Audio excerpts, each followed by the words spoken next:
जनाब स्पीकर साहब,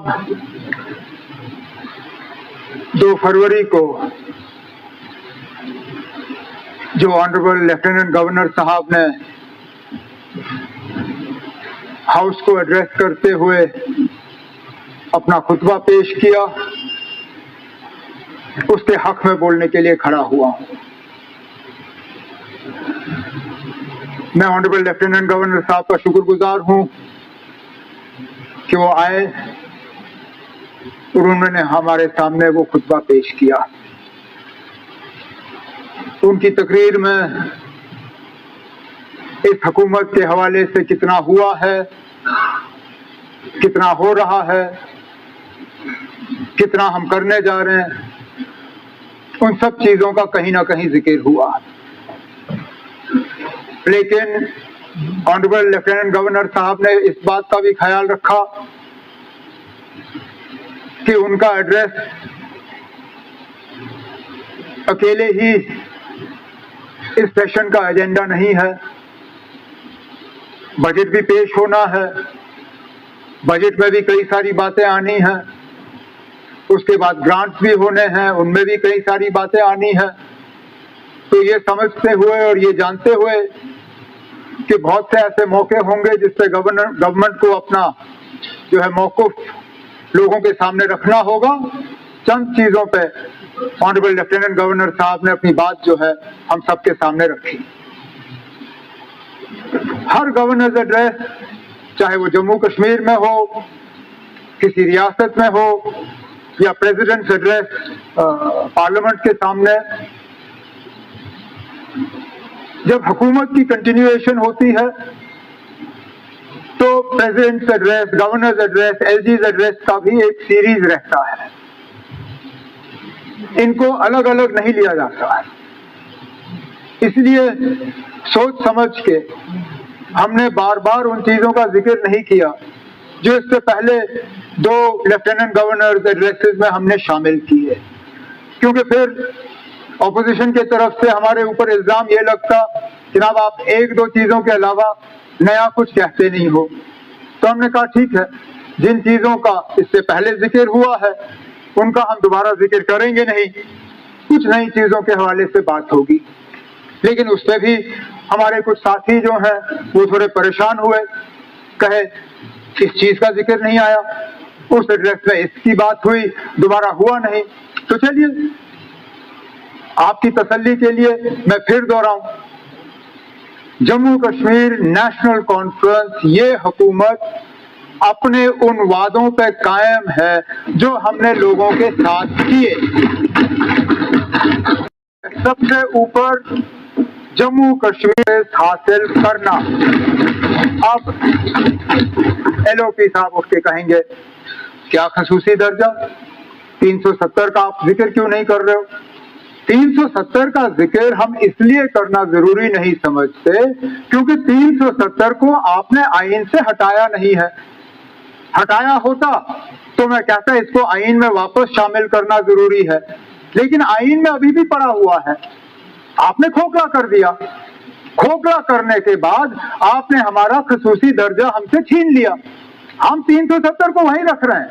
हम ये कह रहे हैं कि उसी दर्जे के तहत हम अपना खसूसी हिस्सा जो है स्पेशल स्टेटस दोबारा बहाल करेंगे। तभी जाके इस हाउस ने वो रेजोल्यूशन पास किया पहले सेशन में कि कॉन्स्टिट्यूशनल गारंटीज के साथ जम्मू कश्मीर का special status as provided in article 370 which continues to remain on the statute books that will be restored। अब इसमें और ज्यादा हमें कहने की जरूरत ही नहीं है। आप 370 जिस दिन आईन से हटा देंगे, जिस दिन आप हटा दोगे, उसके दूसरे दिन हम हाउस में 370 की बहाली के लिए एक रेजोल्यूशन जरूर लाएंगे। लेकिन वो आप कर नहीं सकते हो क्योंकि आप भी जानते हो, मैं भी जानता हूं कि जम्मू कश्मीर का रिश्ता इस मुल्क के साथ आईनी तौर 370 पे ही कायम है। अब चलिए 370 में से आपने ज्यादातर निकाला, लेकिन वो हिस्सा कानून का आप निकाल नहीं सके, इसलिए हमने उसको यहाँ दोबारा उस पर जिक्र करना जरूरी नहीं समझा।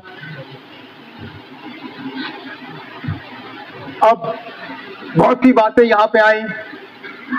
हर इशू का मैं इस तकरीर में जवाब दे नहीं सकता, ये जानते हुए कि कल मुझे फिर तकरीर करनी होगी, उसमें बजट के हवाले से बात करनी होगी।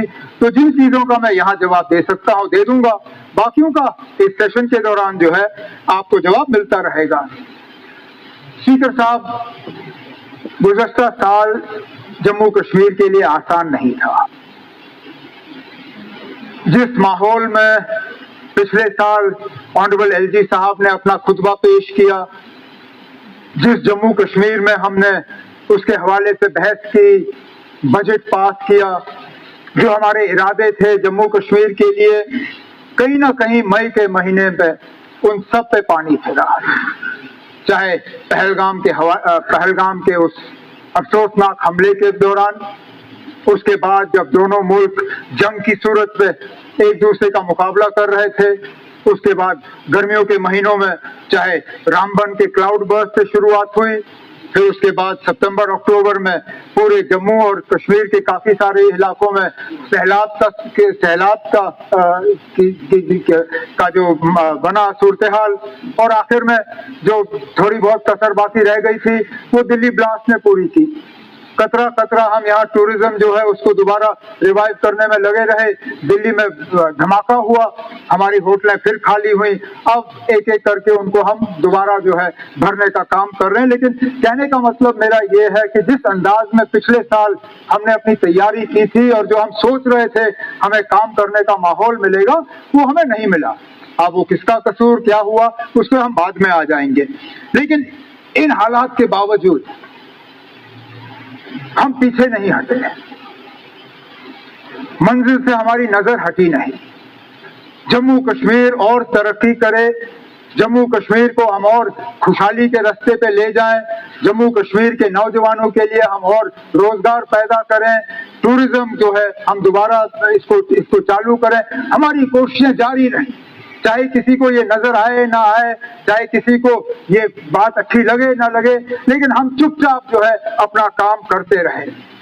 सैलाब के हवाले से यहाँ कई सारी बातें आई।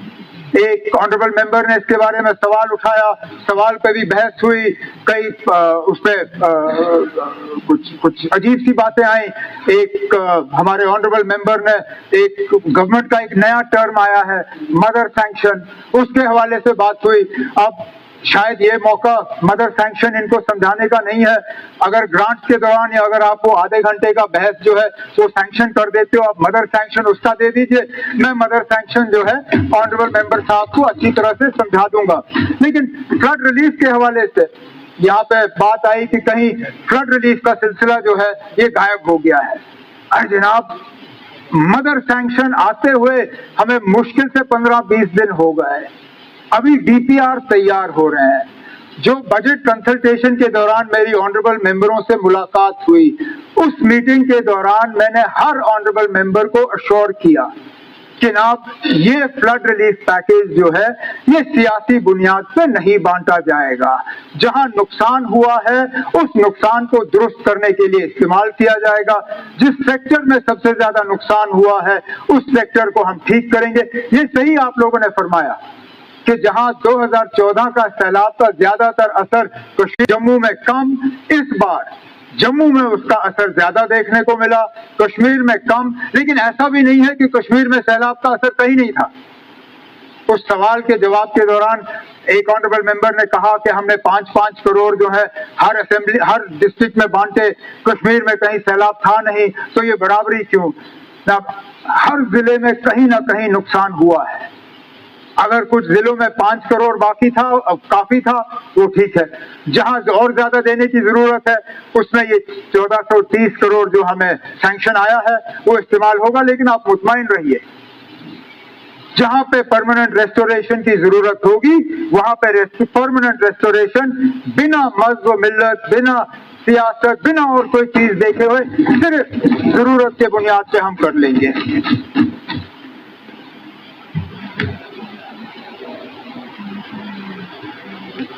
स्पीकर साहब, कहीं ना कहीं मुझे लगता है कि हमें इस बहस का नाम बदल देना चाहिए, क्योंकि है तो इसका नाम discussion on the address of the honourable lieutenant governor, पर बनता है ये discussion on the manifesto of the Jammu Kashmir national conference. बस यही, वहां से ऑनरेबल मेंबर उठते हैं, अगर उनके पास एलजी साहब का एड्रेस है तो बड़ी बात है, लेकिन मैनिफेस्टो सबके पास है, मैनिफेस्टो हर कोई उठाता है। एलजी साहब के खुतबे पे बात कम और नेशनल कॉन्फ्रेंस के मैनिफेस्टो पे बात ज्यादा। अब तो मैं कान पकड़ता हूं, मैं कहता हूं अब अगले इलेक्शन पे मुझे मैनिफेस्टो चाहिए ही नहीं। मैं तो आज यार ये हाल देख के मैं तो अपनी किस्मत पे रो रहा हूं। मैं कह रहा हूं ना, मैं क्या बेवकूफ आदमी था कि मैंने राठौर साहब के जिम्मे वो मैनिफेस्टो बनाने का काम सौंपा।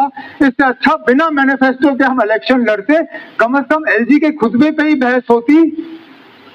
लेकिन हमारा मैनिफेस्टो ही आप लोगों को इतना प्यारा है कि उसके बिना ये सेशन मुमकिन ही नहीं है। तो मैं क्यों ना फिर हम ऑनरेबल एलजी साहब का वक्त ही ना जाया करें, उनको आने की जरूरत ही नहीं है। हम उनकी तकरीर को पढ़ा हुआ तस्वुर करें और अपना बहस जो है मैनिफेस्टो से ही शुरू करते हैं अगले साल, क्योंकि बात वहीं पे आनी है। अब चलिए, आप हमारी बातों पे हमें याद दिला देते हो, ठीक है ना, हम उसी पे आ जाते हैं। कोई हुकूमत अपने किए हुए वादे पहले साल में पूरी नहीं करती, बुनियाद डाली जाती है, उसकी तैयारी होती है, शुरुआत होती है। कुछ ऐसे वादे कुछ हुकूमतों ने किए हैं जो अभी तक भी पूरे नहीं हुए। हमें तो 1.5 साल हुआ, कुछ हुकूमतों, 1.5 मान लेता हूं, सवा छोड़ दीजिए, 1.5 ही चलिए, कुछ हुकूमतों को तो 10-12 साल हो गए। हम आज भी अपने स्मार्टफोन पे अपने बैंक अकाउंट के डिटेल्स मांग के ढूंढते ना, वो 15 लाख रुपए अगर आ गए होंगे तो हम उन 15 लाख का इस्तेमाल कर लेंगे।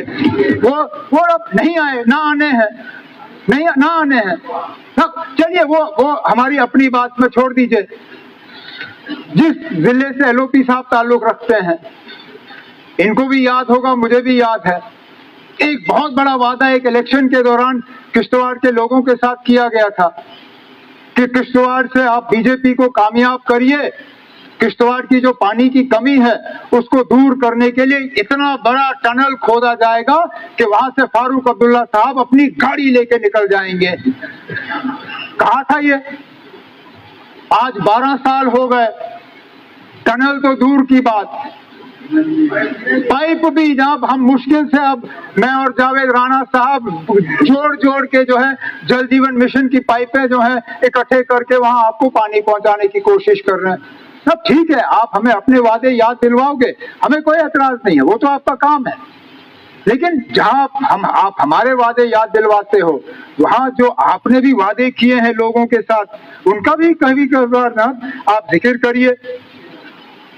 अब 200 यूनिट बिजली, जितने आप परेशान हैं 200 यूनिट बिजली को लेके, उससे कहीं गुना ज्यादा हम हैं।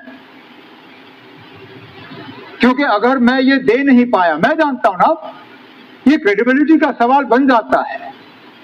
अब हमने लोगों से ये कहा था कि हम आपको 200 यूनिट मुफ्त बिजली जो है वो पहुंचाने का काम करेंगे।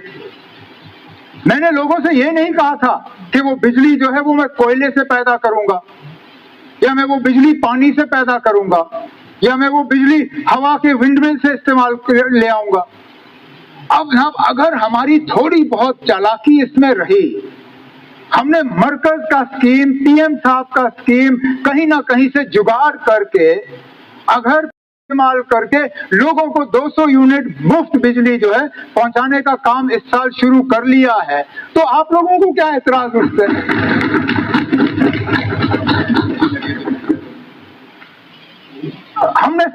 मैंने कभी ये नहीं कहा था कि मैं नए प्रोजेक्ट्स लगाऊंगा। अब जैसे आपने कहा और कैटेगरीज हैं, ठीक है ना, जैसे जैसे हमारी माली हालत इंप्रूव होती जाएगी हम उन कैटेगरीज पे पहुंच जाएंगे।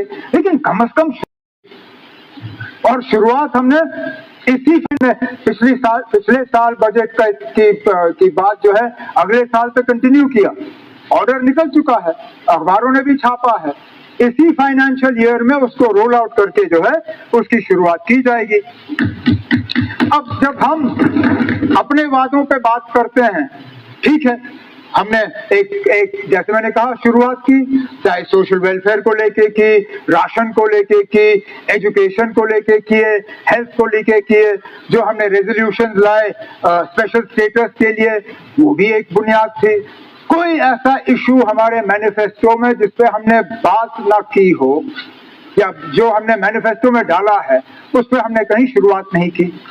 अब हर साल हम आपको, क्योंकि जैसे मैंने कहा हर गवर्नर ऑनरेबल एलजी साहब के एड्रेस के बाद हमारे मैनिफेस्टो पे ही डिस्कशन होना है, अच्छी बात है, हम भी किसी कंफ्यूजन में नहीं रहेंगे, ताकि 5 साल जब मुकम्मल होंगे, चाहे हम करना चाहते हो या ना हो, आप हमें इतना मजबूर करोगे कि मुझे लगता है 110% हमारा मैनिफेस्टो जो है कंप्लीट होके ही हम लोगों के पास चले जाएंगे। लेकिन आपका बड़ा वादा है, अब मैं जानता हूं आप हुकूमत में नहीं हैं, तो जो आपने रोजमर्रा के बातों के वादे किए थे उस मैनिफेस्टो में वो रह गए, उनका कोई जिक्र नहीं करेगा, कितनी सड़कें बननी है, कितने नौकरियां लगनी है, वो सब हम वो आपसे पूछेंगे नहीं। लेकिन सबसे बड़ा आपका वादा लोगों के साथ था स्टेटहुड का, कि जम्मू कश्मीर को आप रियासत का दर्जा वापस दे दोगे, ये आपके मैनिफेस्टो में था। किस चीज के लिए आप इंतजार करवा रहे हो? अब क्या खता है यहाँ लोगों की? पार्लियामेंट के इलेक्शन के लिए आपने कहा लोगों से हिस्सा लो, स्टेटहुड वापस मिलेगा, लोग निकले जोक बकजोक, वोट दिए, वो इलेक्शन हुआ, फिर असेंबली के इलेक्शन, आपने लोगों से कहा कि 3 stage process, delimitation, election, statehood. लोगों ने असेंबली इलेक्शन में हिस्सा लिया, चाहे यहां वोट दिए, वहां दिए, यहां दिए, लेकिन दिए।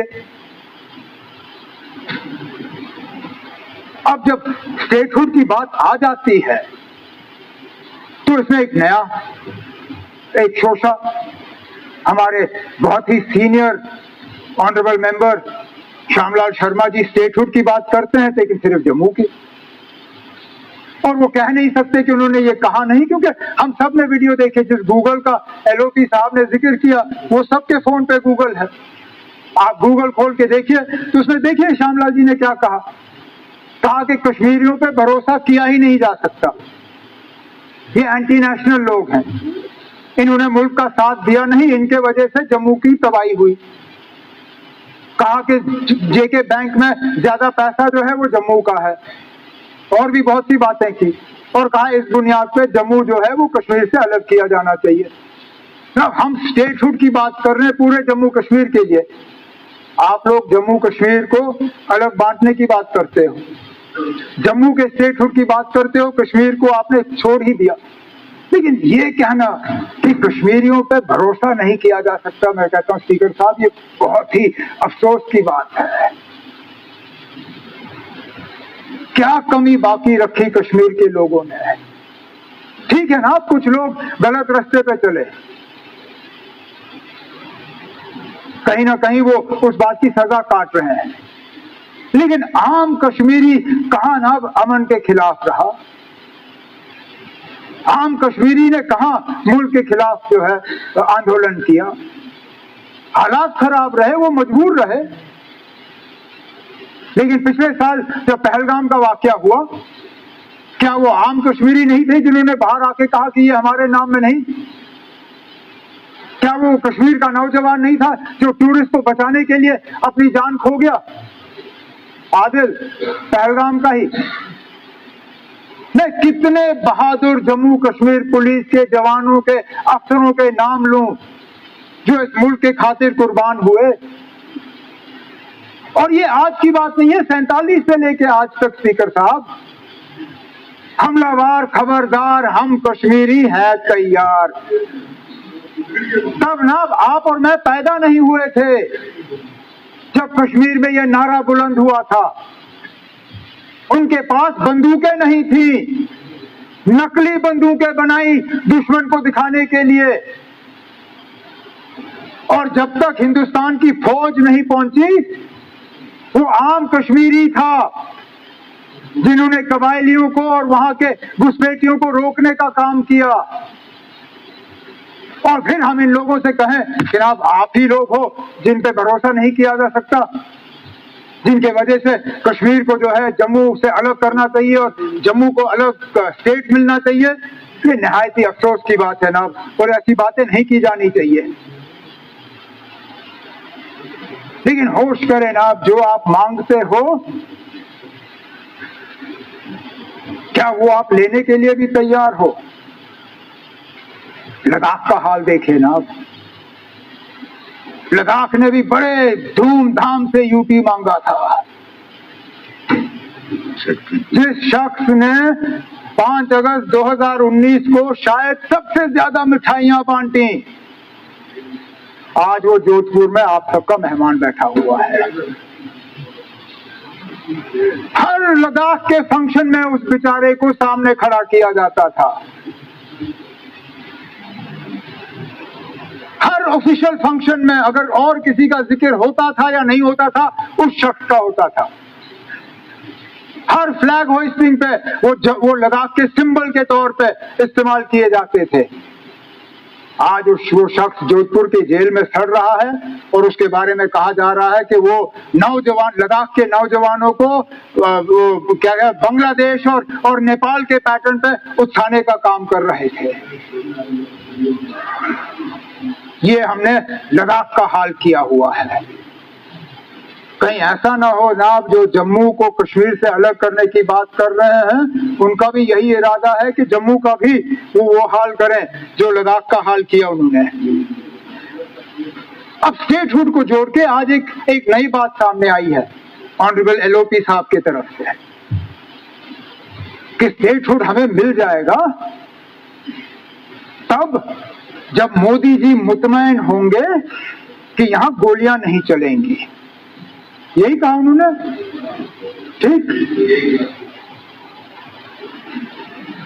जो पिछले साल गोलियां चली, बम फटे, हमारे बेगुनाह टूरिस्ट मारे गए, वो किसका कसूर ना था?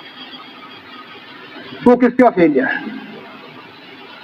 क्योंकि अगर आप हमें कहते हो कि हम जैसे लोगों पे भरोसा नहीं किया जा सकता जम्मू कश्मीर को ठीक तरह से चलाने का, ठीक है, हम नाकाबिल लोग हैं, हम नहीं चला सकते। पिछले साल क्या काबिलियत की सबूत दिखाई आप लोगों ने? बताएं ना, हमारे दौर में कभी इस तरह टूरिस्टों को बेरहमी से मारा गया क्या? कभी भी? छोड़िए हमारे 6 साल, आपके 3 साल, 90 से लेके 96 तक भी इस तरह टूरिस्टों को जमा करके बेरहमी से नहीं मारा गया ना। अब अगर आप हमें कहते हो कि बंदूक जब खामोश होंगे तब जाके आपको स्टेटहुड मिलेगा, तो बताइए ना हो क्या रहा है? और इसके लिए मैं किसका गिरबान पकड़ूं? जिन इलाकों को हमने अपनी हुकूमत में बड़ी मुश्किल से मिलिटेंसी से खाली करवाया, उनमें अगर आज दोबारा एनकाउंटर हो गए, उधमपुर में 3 दिन पहले, आप लोग तो अपने आप को शाबाशियां दे रहे थे। एक ऑनरेबल मेंबर उठ के वो क्या कहा उन्होंने, अटेंशन क्या कहते हैं उसको, point of information, sir point of information, हमारे बहादुर सैनिकों ने जैश या लश्कर या कोई उनके मारे, बड़ा अच्छा किया। मैंने उसी वक्त डीपीसीएम साहब से पूछा, मैंने कहा वो तो ठीक है, लेकिन आए कहां से? उधमपुर पहुंचे कैसे? क्या क्या रहे थे वो वहां पे?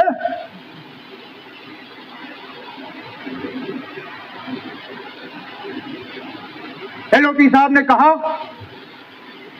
कि इस बार कोई लोकल रिक्रूटमेंट नहीं हुई। बड़ी अच्छी बात है अगर नहीं हुई, लेकिन दिल्ली में जो ब्लास्ट हुआ वो कौन थे?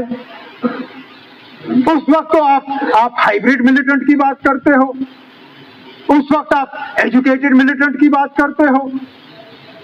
मैं तो कहता हूं अच्छा होता अगर वो कश्मीर का नहीं होता। आपने क्या नया term, white collar terror, white collar terror, क्योंकि वो डॉक्टर था। तो ये आप कैसे जस्टिफाई कर सकते हो ना? तो अगर आप कहते हो रिक्रूटमेंट नहीं हुई, तो फिर दिल्ली का ब्लास्ट कैसे?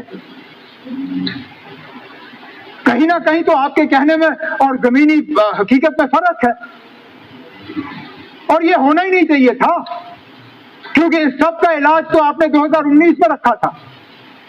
स्पीकर साहब, क्या उस वक्त मुल्क को ये नहीं कहा गया था कि जम्मू कश्मीर में अलायची पसंद, मिलिटेंसी, करप्शन, इन सब चीजों के लिए जो है 370 जिम्मेदार है? और अगर जम्मू कश्मीर का खसूसी दर्जा आप हटा दोगे, ये सारा ठीक हो जाएगा। 19 से लेके आज 26 है, आज भी हम मिलिटेंट मार रहे हैं, आज भी एनकाउंटर हो रहे हैं, आज भी क्रैकडाउन हो रहे हैं।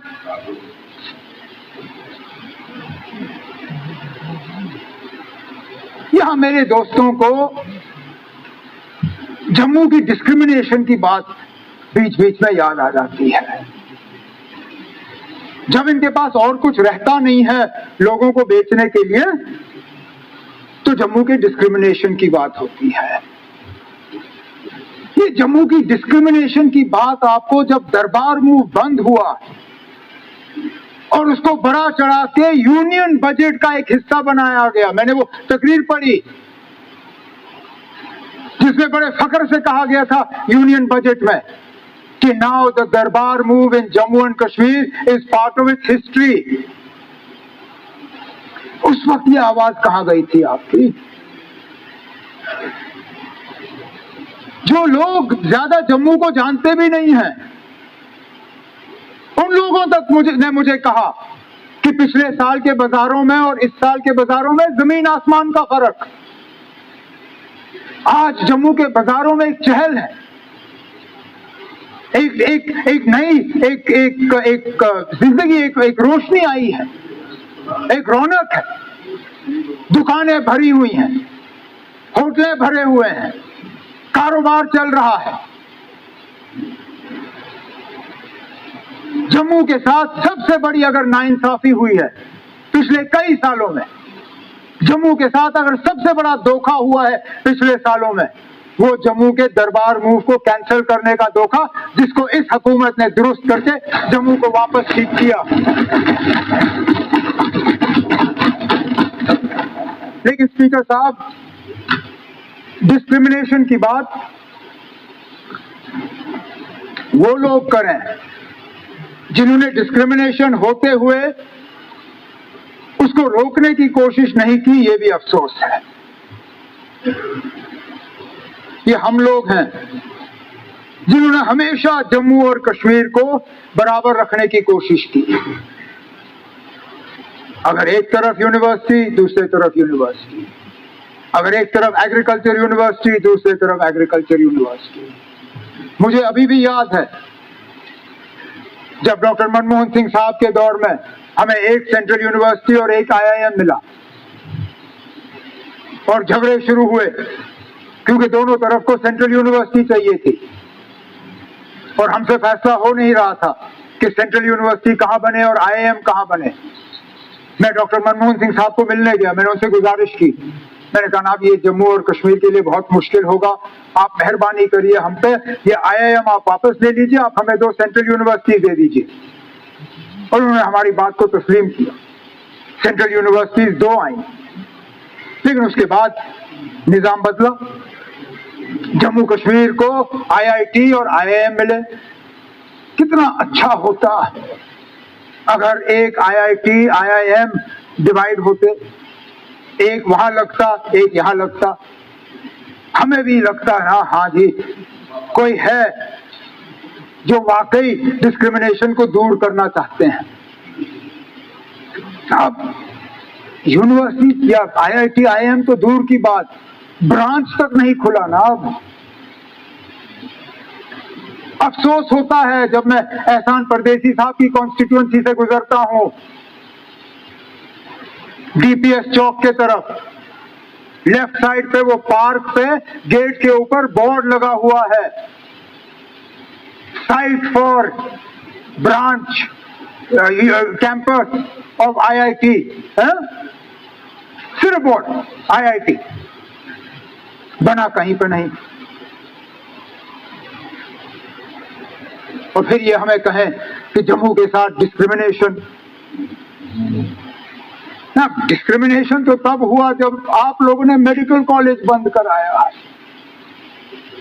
मैं आज भी स्पीकर साहब हैरान होता हूं कि बाकी मुल्क में लोग तरसते हैं कि कहीं हमें मेडिकल कॉलेज मिले,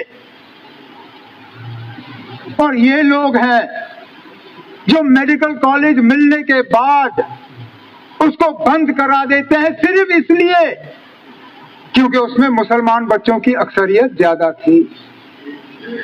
अब अगर उनको नहीं चाहिए थे ये बच्चे, माइनॉरिटी कॉलेज बनाते हैं। जब इन्होंने नीट का सिस्टम तस्लीम किया तब इनको मालूम था कि एडमिशन सिर्फ मेरिट पे होंगे, लेकिन वो अंग्रेजी में कहावत है, you cut your nose to spite your face.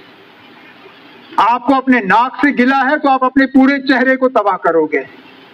इनको गिला था कि वो ज्यादा अक्सरियत मुसलमान बच्चों की थी, पूरी कॉलेज की कॉलेज इन्होंने बंद कराई। अब कहते हैं हमें नेशनल लॉ यूनिवर्सिटी दे दो। अब स्पीकर साहब, लॉ यूनिवर्सिटी में भी मेरिट पे ही एडमिशन होता है। मैं कैसे मानूं कि कल को अगर मेरिट के जरिए जम्मू के नेशनल लॉ यूनिवर्सिटी में मुसलमान बच्चों की अक्सरियत ज्यादा होगी, ये फिर एहतजाज करके नेशनल लॉ यूनिवर्सिटी को ही बंद करा देंगे और फिर मिठाइयां बांटेंगे, फिर खुशियां मनाएंगे।